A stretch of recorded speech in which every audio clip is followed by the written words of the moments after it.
top stories. New regulations enforce that persons must be fully vaccinated to enter mass events. Hundreds of Cubans seek refuge in Greece, and CNN fires Chris Cuomo after role in brothers' harassment scandal.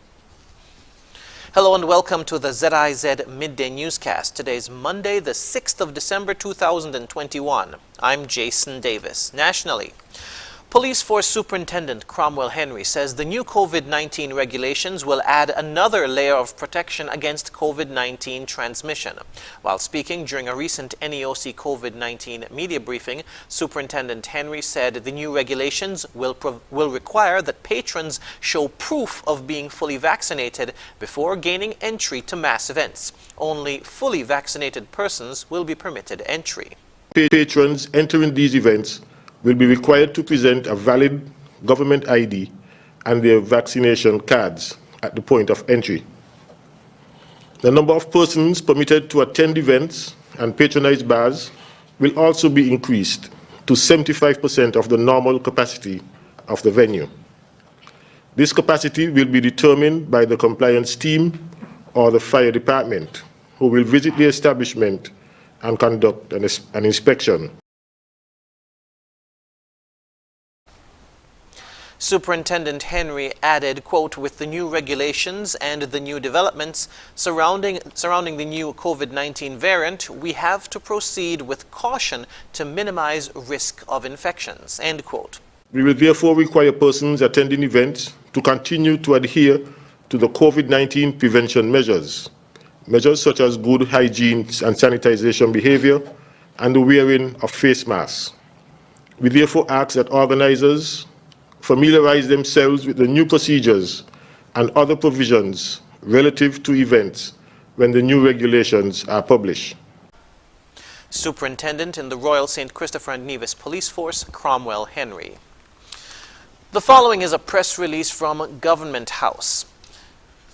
His Excellency the Governor-General, Sir S.W. Tapley Seaton, GCMG CVO QCJP LLD, returned to the Federation on Sunday after an absence abroad.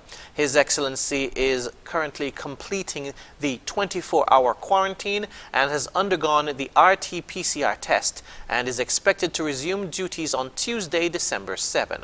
During His Excellency's absence abroad, His Excellency Mr. D. Michael Morton, CBE JP, assumed duties of Governor-General's deputy.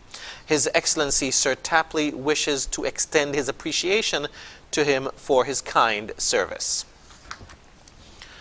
The Ministry of Agriculture, Fisheries and Marine Resources, in collaboration with CARDI, the Caribbean Agricultural Research and Development Institute, has obtained more than 5,000 pounds of roots and tubers from St. Vincent and the Grenadines.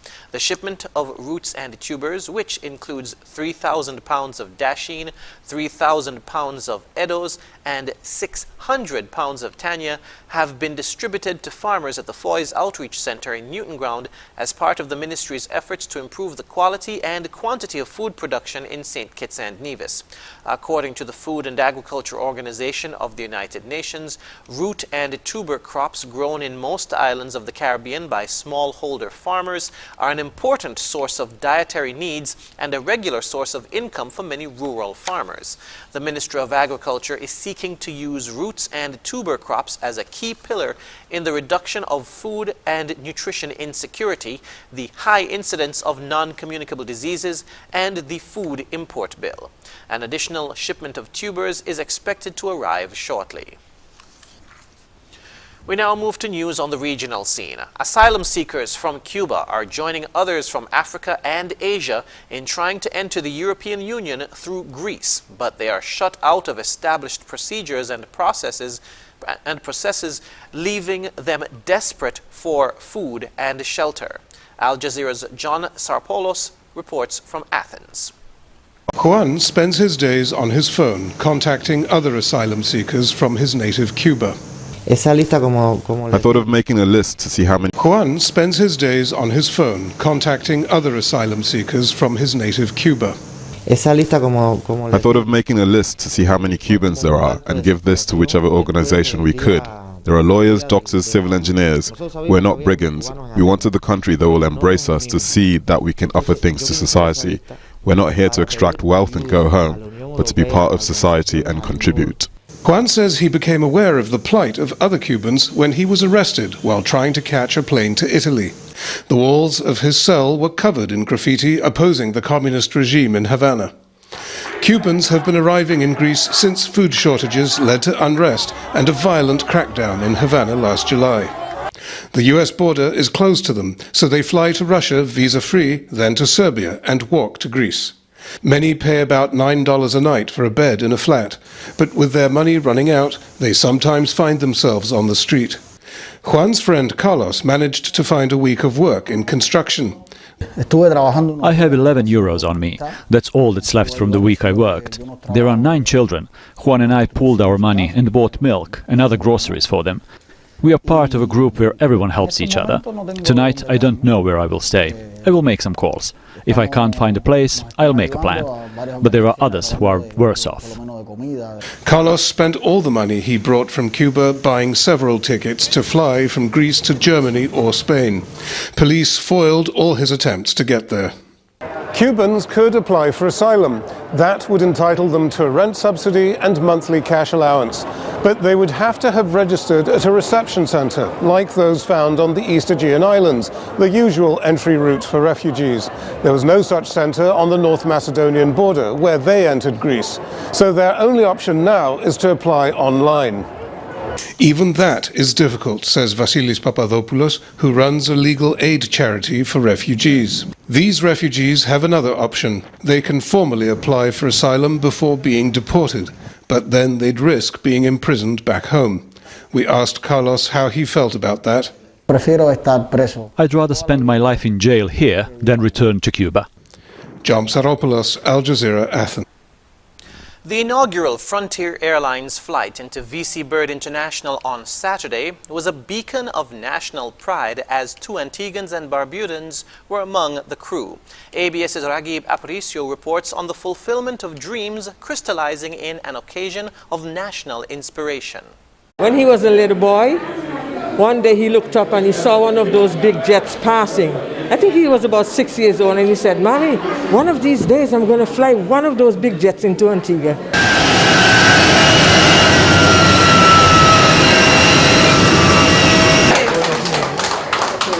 Years later, and that dream became a reality. He was emotional. Yes. First time I hear pilot cry. That was it. That's interesting. Yeah. But it was all a great flight. Good to be back on the land of my birth. We spoke to the first officer on the momentous occasion. That was spectacular. My heart was beating so fast, but I enjoyed every moment of it. The day was especially important for the Newfields community, as Aviation Minister the Honourable Sir Robin Yearwood explains. I could not stay home and didn't come to see Aaron in that co-pilot seat.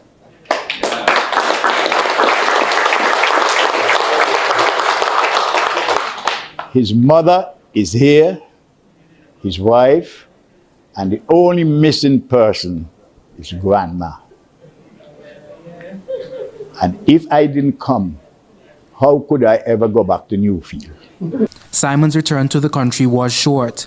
However, the son of the soil is excited for his next flight back to the Twin Island state. This is where I was born, and I was not able to have aviation here in the Caribbean like I would like to.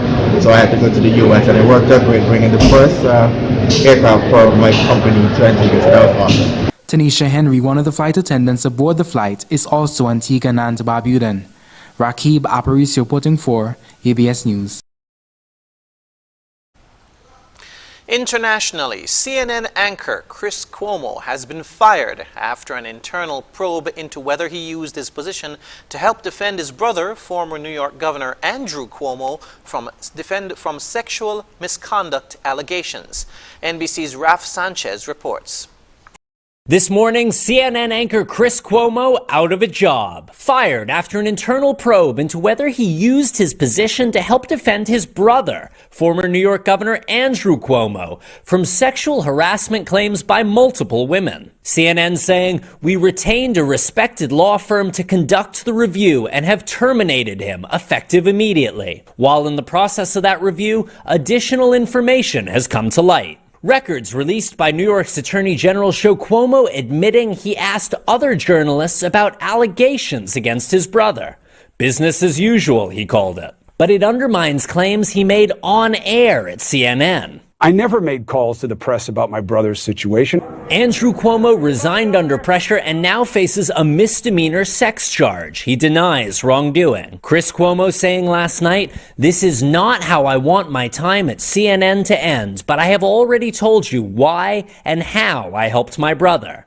So let me now say, as disappointing as this is, I could not be more proud of the team at Cuomo Primetime." The show often the most watched on all of CNN, but some eyebrows raised by jokey interviews between the Cuomo brothers after COVID gripped New York. You know, this is the regular swab.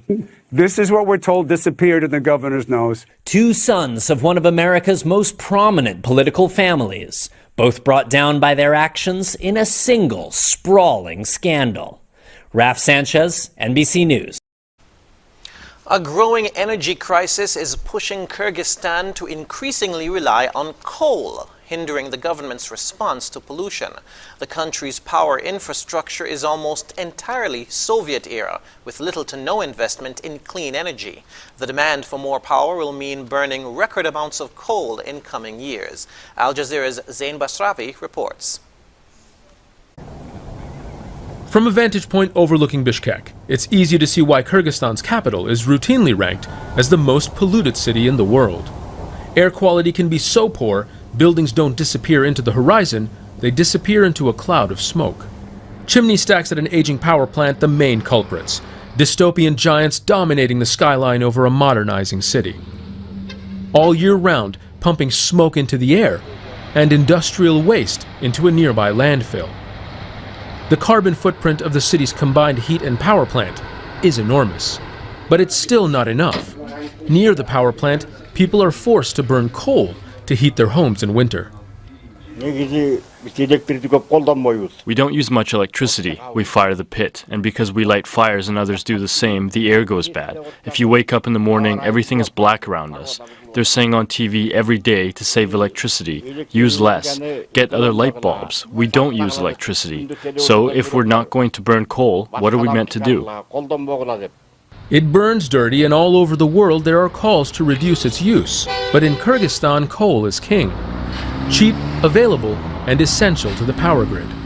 Built by the Soviets, this coal-burning power plant has been the main source of generating heat and electricity for Kyrgyzstan's capital Bishkek since the 1960s.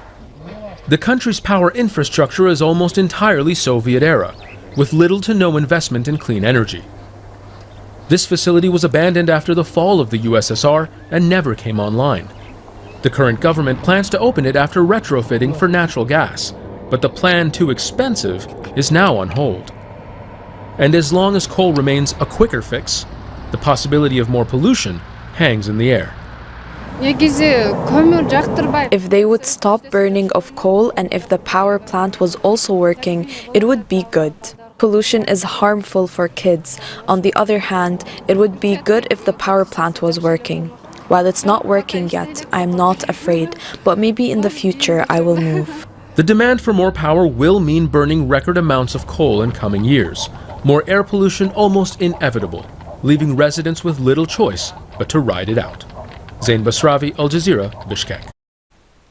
And now for the weather. Current conditions are partly cloudy skies with a moderate breeze of 18 miles per hour from the east.